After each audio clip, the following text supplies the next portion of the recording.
Hey guys, it's Grady, and I decided to go ahead and make a little quick tutorial on Sony Vegas Pro 9 in regards to actually putting multiple frames overlaying each other.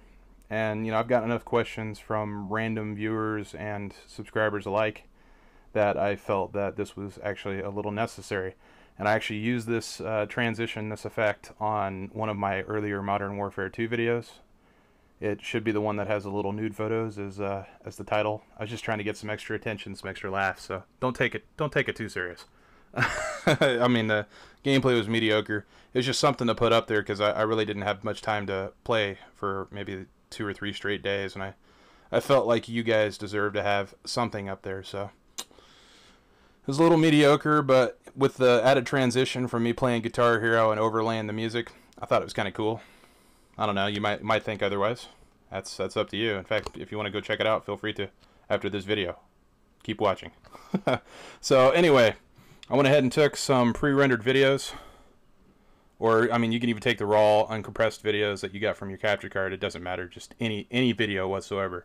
And what I did was I went ahead and dragged it into the all media folder. That's your default folder.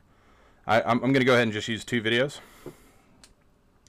And now this feature is actually pretty good if you're going to do dual commentaries, you want to do some split screen action, or if you want to even do like 4 screens. I wouldn't put any more screens on there other than that, because it gets to the point where there is a limit to the size of the window, and I'm pretty sure you don't want it so small that people can't tell what the hell's going on. So I wouldn't do more than 4 screens at the same time.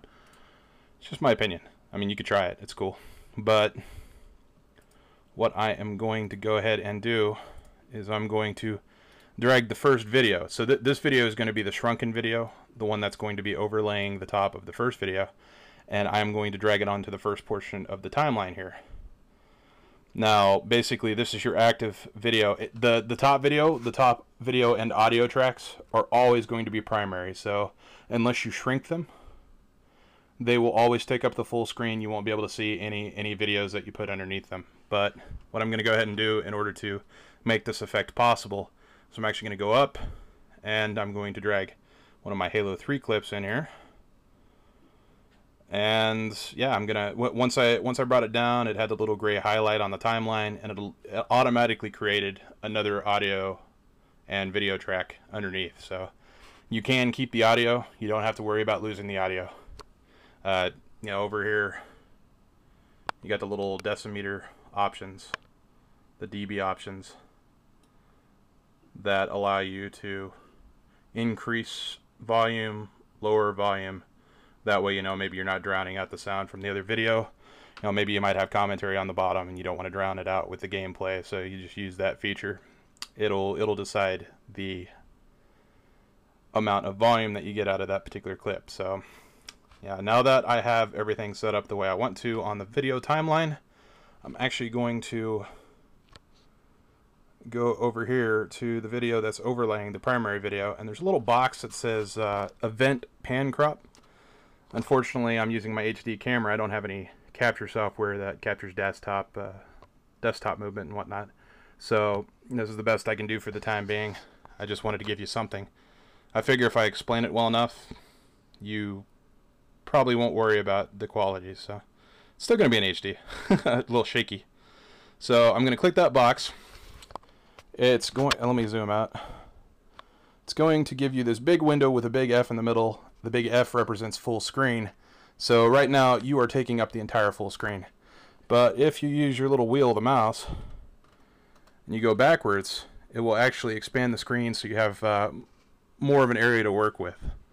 And just like any other editing software, you actually have a box that you can expand. And as you expand it, that's actually the size of the full screen now. So I didn't really change the size of the video, I just changed the size of the screen. And I can do that as far as I want to. What I'm going to do, I want my video to be in the right hand side. So you actually have to click on the full screen menu. You have to drag it to the point where it's got the video up in the right corner now. So what I'm going to do is, now that I've got it set up the way I want, I'm going to hit the big X. And I don't know if you can see that or not, but I do have 2 screens now. I've got my first overlaying video, and I've got the video that was behind it that is still in the full screen mode. So now I can do 2 videos at the same time. And you know, if you wanted to do the same editing over and over and over again, you can actually do that. So you can add another line, put another video underneath this one, do the event crop with the second line, and you could actually edit it to where it fills up, you know, maybe the upper left hand portion, and that way you've got like another main screen that takes the bottom half, and you've got 2 other players up here, or gameplays, whatever, that you could post. I mean, it's good stuff. So I'm going to go ahead and play the finished effect. And as you can see, the videos are playing. They're not really conflicting with each other. I have to admit, since it's 2 different games, it's kind of distracting, and since I've got a big primary window and a smaller window, it's distracting as well. But it's cool. Like if let's say you're destroying somebody and you got theater mode or something, you want to record it that way, you can just put it you could put their view in the upper right hand side or upper left or lower or whatever, and then you could put your view. That way, you know, the viewers can sit there and say, wow, that's amazing. They just do a side-by-side comparison of map knowledge and you know, the tendencies of the players.